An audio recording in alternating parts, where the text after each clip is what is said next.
Casso de Jackie Schwartzman aux éditions du Seuil. Chapitre 1. Droit au but. Maman n'est pas morte. Ce serait mieux pour tout le monde, à commencer par elle. Cela m'arrangerait aussi. Après 2 mois à Toulouse, en déplacement professionnel, je viens à peine de réintégrer mon univers. La place de l'Anche, dans le panier. J'aime Marseille, parce que les gens d'ici se foutent de tout. Et, passant le plus clair de mon temps en vadrouille, c'est ce à quoi j'aspire quand je rentre. Qu'on se foute de moi, de ce que je peux faire, dire ou penser. Évoluer à Marseille est d'une simplicité déconcertante. Il suffit d'être capable d'aligner 2 ou 3 remarques sur l'OM les veilles de match. Les lendemains surtout. Au comptoir d'un bar, dans la file du tabac, dans le métro. Enfin, dans tous ces lieux où une conversation peut jaillir entre des inconnus. Les performances des phocéens sont omniprésentes. La grande question étant, est-ce que cette année on va pouvoir niquer Lyon ? Il faut aussi être capable d'affirmer des choses avec l'aplomb d'un spécialiste, et ce, quel que soit le sujet. On ne sait rien, on explique tout. Or, c'est la qualité principale que requiert mon job. Ça s'appelle enfumer et ça a été inventé ici. Tout le monde le pratique. Les élus, les électeurs, les flics et les serveurs. À commencer par celui qui m'a apporté mon entrecôte tout à l'heure. Il a annoncé. « Une entrecôte à poing !» Je lui ai fait remarquer que je l'avais demandé saignante. Et il m'a répondu. « Oui, voilà, c'est ça, saignante !» Ce qu'il faut comprendre, c'est qu'à Marseille, la parole est magique. Le verbe remplace le réel.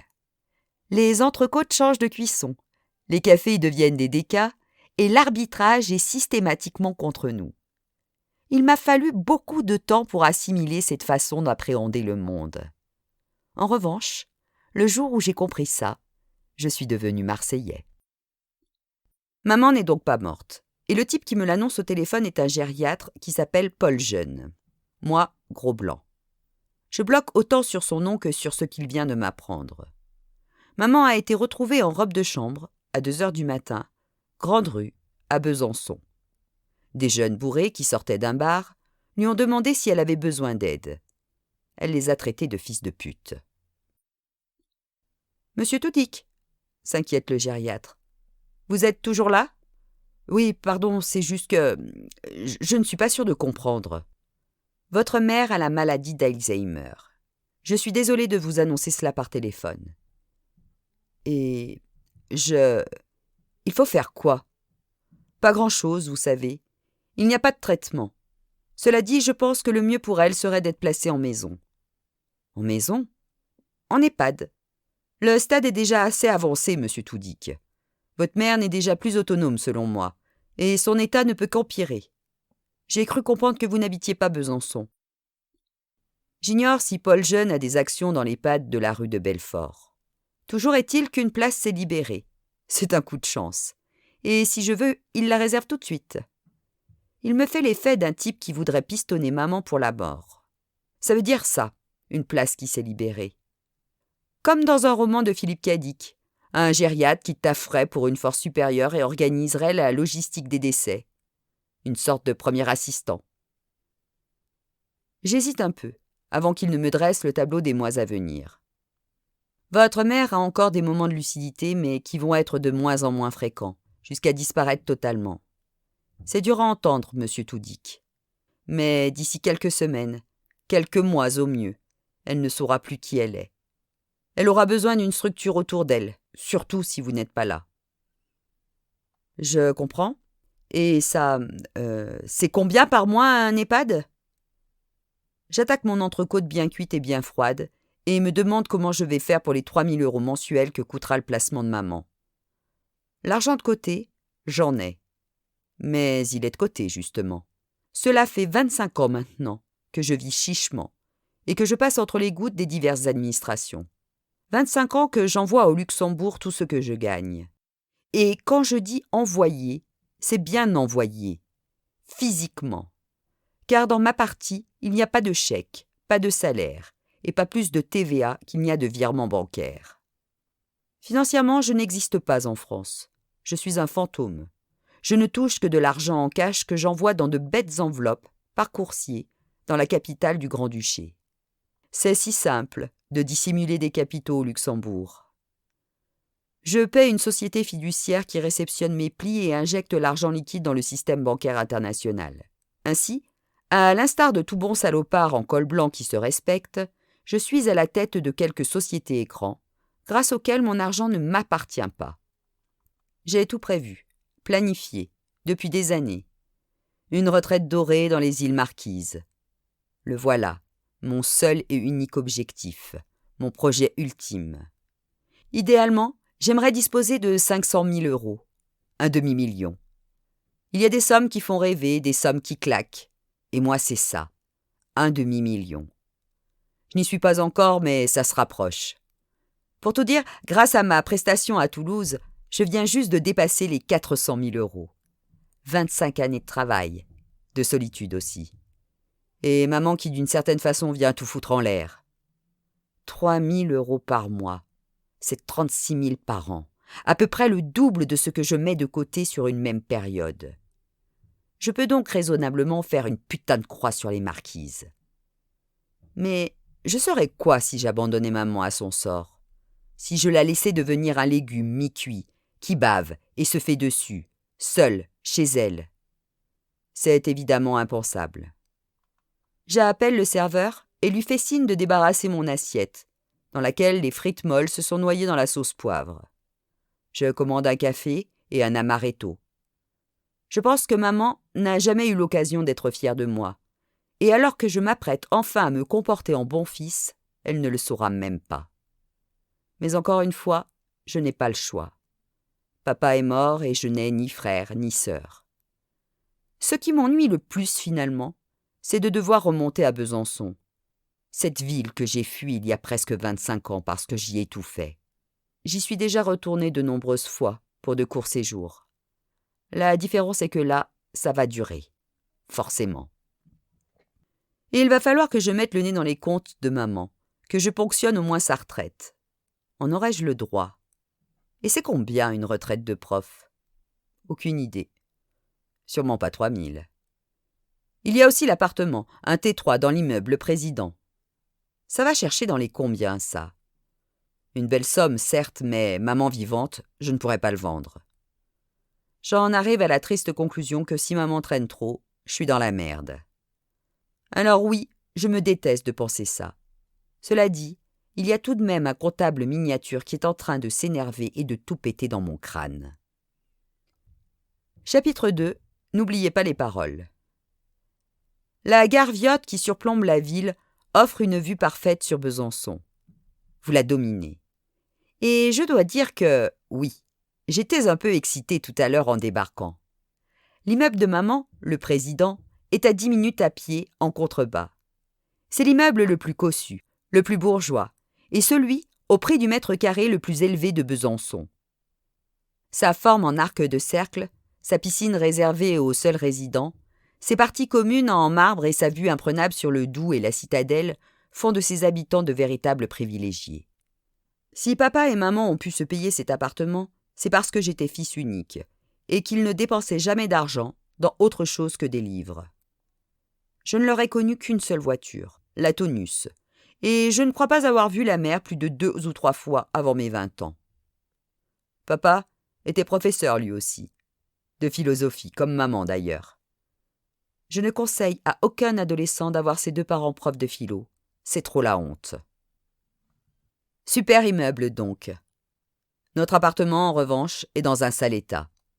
Comme un appartement occupé par une veuve qui perd la boule et dont le fils unique est parti depuis trop longtemps. La cuisine est étonnamment propre, intacte, à croire qu'elle ne mange pas. Mais le reste... Les sanitaires me font penser aux chiottes les plus crades d'Écosse dans Trainspotting. Même chose pour la salle de bain. Quant à l'entrée, au couloir, au salon, ou encore à la chambre de maman, il y a tant de piles de livres posés sur le sol que l'on n'en distingue pas le revêtement. Des milliers de bouquins. Dans ma chambre d'adolescent, surprise. Mon lit est tout simplement posé sur la tranche, côté gauche, et des livres, à nouveau, sur mon bureau, par terre, partout. On a laissé mes posters au mur, Tony Hawk qui flirte avec les gars des Beastie Boys et les salopards de Reservoir Dogs. Sans oublier évidemment l'affiche de La Haine et le regard fou de Vincent Cassel. Dans un coin de la pièce, des dizaines de petites planches en bois, des équerres en métal et toute la visserie idoine. Maman a saoulé mon père pour qu'il monte des étagères pour les livres, et, comme toujours, il a cédé. Il est allé acheter le matériel, mais n'a pas eu le temps de s'y mettre, puisqu'il est mort le jour même. Le cœur. Ou alors pas envie, mais alors vraiment pas envie de bricoler. C'était il y a un peu moins de 2 ans et je me souviens parfaitement de tout ce matériel pour les étagères. Stocké, là, déjà, au moment des funérailles. Maman avait encore toute sa tête à cette époque. C'est la première fois que je reviens depuis l'enterrement. Le matos attend, orphelin d'un papa qui n'a pourtant jamais aimé bricoler. Y serait-il parvenu pour les étagères ? J'en doute. Parce que, question bricolage, il était prof de philo. Du genre à se couper une main en ouvrant une boîte de conserve. Le connaissant, il a dû s'en faire une montagne. Les chevilles mollies, la perceuse, la visseuse, le niveau, ces outils qu'il ne savait pas manipuler. Autant placer un paysan afghan au poste de pilotage de la fusée SpaceX. Je passe la main sur une planche de bois. Papa a certainement accompli un geste similaire juste avant de mourir. D'une certaine façon, il est parti en homme libre, sans s'humilier en singeant le bricolo qu'il n'a jamais été. J'ouvre la porte du garage, au niveau -1, et je me fige. Elle est magnifique, autant que dans mon souvenir. Notre Ford Taunus coupé GXL de 1975, couleur marron, le toit noir, les sièges en cuir. Je m'installe au volant, pose les mains dessus et les fais glisser à 10h10. L'odeur du vieux cuir, c'est le passé. L'odeur du vieux cuir, c'est le temps qui transpire. Je tourne la clé et le moteur se met en branle. Voilà, je suis papa maintenant. J'allume le poste de radio et les notes tristes de la chanson L'Aquaboniste envahissent l'habitacle. Tout me revient. Maman qui l'aimait tant, qu'il avait enregistré autant de fois que possible sur une cassette audio. La cassette coincée à jamais dans l'autoradio, dont le bouton éjecte a un jour rendu l'âme. Enfoncé, foutu. L'appareil étant doté de la fonction autoréverse, nous avons écouté le même morceau des années durant. C'est un aquaboniste, un faiseur de plaisanteries, qui dit toujours à quoi bon, à quoi bon. Le trajet entre le président et l'EHPAD de la rue de Belfort ne m'a pris qu'un petit quart d'heure, le temps d'entendre la chanson de Birkin 5 ou 6 fois. Je me suis présentée à l'accueil. On m'a trouvé une infirmière sympa, beurette, trentenaire, au regard pétillant, prénommée Nawel. Alors qu'elle m'accompagnait jusqu'à la chambre de maman et que je m'inquiétais de son adaptation au lieu, elle a été franche. Dans son état, vous savez, elle est en permanence obligée de s'adapter. Tout est toujours nouveau. Elle est perdue partout. L'enfer. Lorsque je suis entrée dans sa chambre tout à l'heure, elle m'a dit « Bonjour docteur ». Je n'ai pas bougé depuis. Je suis prostrée, choquée. Cela fait 5 bonnes minutes. Je l'observe allongé sur son lit, le cou à angle droit à cause de l'oreiller, ses beaux yeux verts écarquillés et son attention totalement accaparée par les problématiques développées par Nagui sur la télévision fixée au mur. Dire qu'elle a formé des générations entières de bacheliers sur des thèmes tels que nature et culture, autrui ou encore les révolutions scientifiques. Et maintenant, les yeux, les fenêtres de l'âme, j'ai toujours trouvé cela ridicule. Ce sont les poètes de lycée qui émettent ces inepties. Et pourtant, lorsque tu me regardes, maman, je ne te reconnais pas. Tu es partie. Je me retrouve dans un film de science-fiction. Les protagonistes se sont échangés les enveloppes corporelles et plus personne ne sait qui est qui. Une vieille blague me revient. Ce qui est bien avec Alzheimer, c'est que vous voyez toujours de nouvelles têtes. « Mais quel enculé, celui-là !» s'exclame maman. « Pardon ? Nagui, c'est un bel enculé, vous pouvez me croire, docteur. » Dans le cadre de l'échange d'enveloppes corporelles, j'ai la nette impression que maman se fait squatter par Joe Star. C'est évidemment la première fois que le mot « enculé » franchit le seuil de ses dents. Je dois avouer que le décalage est drôle. Maman a toujours été précieuse, voire hautaine, préférant le langage soutenu à la novlangue rudimentaire usitée par le commun des mortels, moi le premier. Et la voilà qui traite Nagui d'enculé, la grande question étant, qu'a bien pu faire ce pauvre animateur de télévision pour mériter ça? Je n'ai pas le temps de demander que déjà maman développe. Elle désigne Nagui du doigt et précise. « C'est mon fils. »« Ah, je déteste quand il fait ça. »« Il a fait quoi ?»« La candidate, là, la jeune. Elle a expliqué qu'elle était ingénieure. Son boulot, c'est de chercher du pétrole. » Nagui lui fait la morale. « Il faut arrêter avec le pétrole, faut passer à autre chose, ma petite, faut être un peu écolo. » Il l'humilie en direct. Et le public qui applaudit. Tas de veau. C'est un peu vrai, non? Et sa Porsche, à lui, elle carbure au foutre. Pendant la Coupe du Monde de foot, il est allé voir tous les matchs de l'équipe de France en Russie. Un aller-retour à chaque fois. Il est pas allé en deltaplane, si? Je regarde maman regarder son nouveau fils, Nagui. Elle ne sait plus qui je suis rayé, mutilé, nié. C'est beaucoup plus brutal que ce à quoi je m'attendais. C'est même carrément violent.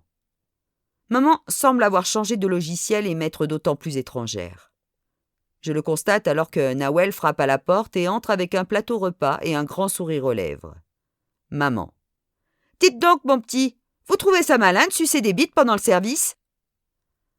À la fois gênée et meurtrie, je vide les lieux, non sans promettre de revenir très vite. Du couloir, j'entends maman râler à nouveau. « Il a trop de dents pour être honnête. On dirait Patrick Sabatier habillé en clodo. » Une chose est sûre, maman est parfaitement à sa place dans ce mouroir où le maître mot est « nos futurs ». Chapitre 3. L'homme automate. J'emprunte le trottoir du pont Robert Schwint, direction le centre, avec la motivation d'un spermatozoïde qui veut pécho son ovule. Besançon. La ville de mon enfance et de mon adolescence, donc. J'ai à la fois hâte de revoir cette vieille maîtresse et peur des bouleversements que je vais y trouver. Mais la boucle du Doubs qui ceint le centre-ville n'a évidemment pas bougé. Pas plus que la citadelle et ses remparts, fortifications de Vauban et fierté des habitants. Un joyau, protégé par plusieurs collines qui font de Besançon une ville cuvette, à l'image de Grenoble, mais sans pollution. Les changements? Mes craintes étaient infondées. Je n'ai pas parcouru 20 mètres que l'accent franc-comtois des piétons que je croise me fait déjà saigner les oreilles. Parce que les gens d'ici n'ont pas la bouche comme ailleurs. Et une fois en ville, je constate que définitivement, peu de choses ont évolué. Des rebeux rebeutent la casquette Nike sur la calvitie, les bourrelets dans le maillot Qatar Airways, accompagnés de leurs copines blanches, un peu grasses, la mèche blonde collée sur le front et le regard affectueux d'un setter irlandais après la chasse. Des trentenaires efféminés et barbus décorent des terrasses de bar aux enseignes anglophones, dignes de noms de fleuristes. Des descendants de la dynastie punk empestant autant que leurs chiens, jonglent, rotent et mendient. Ils sont là, bien à leur place, toutes générations confondues. Devant le cinéma d'art et d'essai de la ville, je tombe en effet sur un mec de 70 hivers qui attend. Ses seins de vieux pointant sous un sweat I Love New York. Jean neuf troué, Stan Smith, écouteurs sans fil, un de ceux qui n'ont fait mai 68 que pour obtenir le droit de se promener en ville en basket et en écoutant Iggy Pop.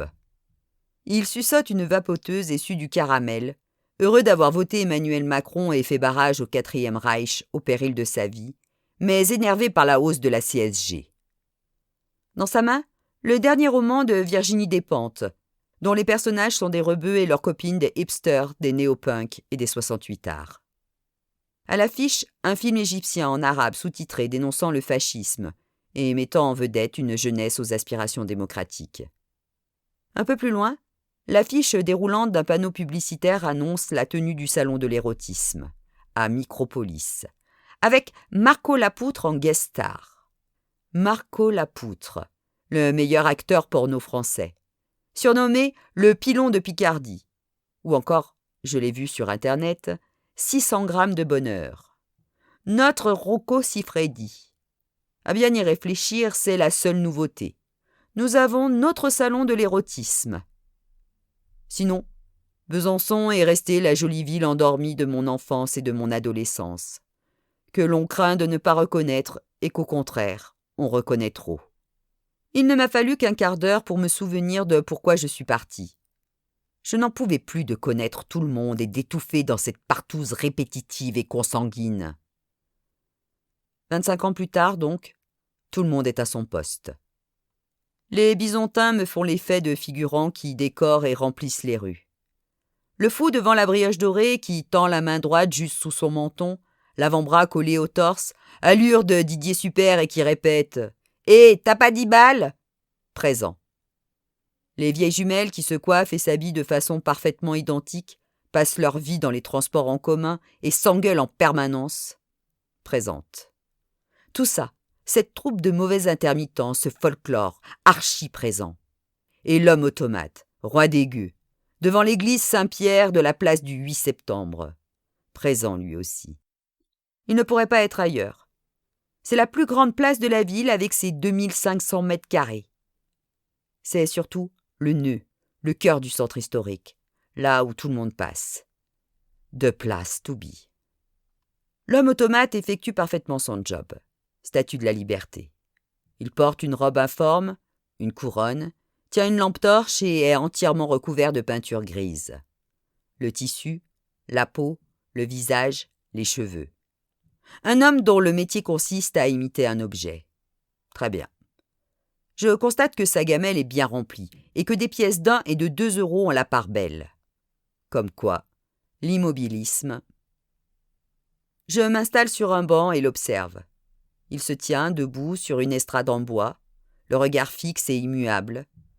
Autour de lui, les passants s'agitent, vont, viennent. Ça vous donne la chair de foule, tous ces humains aux trajectoires erratiques qui se croisent, bafouillent des pieds puis s'éloignent. C'est ça, les gens. Ils se battent pour survivre, s'échangent entre eux des taffes minables contre un peu d'argent. Pas trop. Vases communicants absurdes. Ils sont trop nombreux et acceptent tout, croyant vendre leur force de travail alors qu'ils la soulouent une misère. Chaque matin, ils en redemandent. Le cours du monde m'échappe. Un blob qui vous coule entre les doigts. La plupart des jobs d'aujourd'hui n'existeront plus demain, et ceux de demain nous sont encore inconnus. Une certitude cependant, tout sera toujours plus dur. Le moindre petit boulot de service met tricard les blaireaux. Tu ne sais pas faire un tableau croisé dynamique sur Excel? Tu vires. Tu ne sais pas faire une macro sur Word? Tu dégages. Voilà le vrai déclassement. Les gars diplômés qui refusent de porter des cartons sont bien trop nombreux. Ils se rabattent sur les jobs de bureau sans intérêt pour lesquels les tocards, les vrais, ceux qui n'ont même pas eu le brevet sont tricards. La fracture sociale, c'est l'intérêt de l'activité. Certains ont un travail, tous les autres ont un labeur. Ça vous fait pas la même vie. Notre monde est dirigé par des ingénieurs et entretenu par des employés de bureau et des manutentionnaires, avec rien au milieu. Trop de types pas assez de bonne place. Égalité des chances? Tu mens. Égalité des chances? Tu les prends pour des jambons. Égalité des chances? T'es une vitrine de bar à pute et derrière, dans l'arrière-boutique, faut que ça pompe à genoux, les cheveux attachés et le cœur aussi chiffonné qu'une chaussette au sale. Égalité des chances? Ceux des banlieues qui croient en toi et se tiennent tranquilles, décrochent des diplômes en papier mâché qui ne leur servent à rien. Égalité des chances, t'es la grande désescalade. Égalité des chances, t'es Black Berber. Je suis rebeu, tu es rebeu, nous sommes tous des rebeux. L'homme automate demeure immobile. Les passants grouillent. Et puis, il change de position et me voit. Un large sourire annonce la fin de sa performance. Yann descend de son estrade, ramasse sa gamelle et me rejoint. La bise. Puis, comme si on s'était vu la veille. « Ça va, gros? T'es arrivé quand ?»« Ce matin. »« Ta mère ?»« Compliqué, elle se souvient pas de moi et elle croit que Nagui est son fils. »« Ah, désolé mec. »« Et sinon, le taf ?»« Bien, bien. Ça roule bien. »« Alors, ça fait quoi de retrouver Bezac ?» Bonne question. Je suis mitigé. Revenir ici à 47 ans, sans enfant, ni femme à montrer, ce n'est pas très glorieux. Est-ce que le fric que j'ai accumulé compense mon handicap affectif? Aucune idée. Celle qui pourrait répondre à cette question, ma mère, a la mémoire qui se délite, le cerveau bouffé. Elle ne connaît plus ses proches, mais reconnaît plein d'inconnus. Cela dit, je me fais peu d'illusions. Elle me laminerait si elle se souvenait de qui je suis. Maman est dure, et les milliers d'euros que j'ai amassés depuis des années ne l'impressionneraient pas. Comment la prof de philo qu'elle a été pourrait éprouver le moindre respect pour mon activité? J'ai un boulot en or pourtant. Je peux même dire que dans ma partie, je suis ce qui s'apparente à un artiste, avec mes secrets, mes ficelles. Mon job? Je fais Mathieu Kassovitz.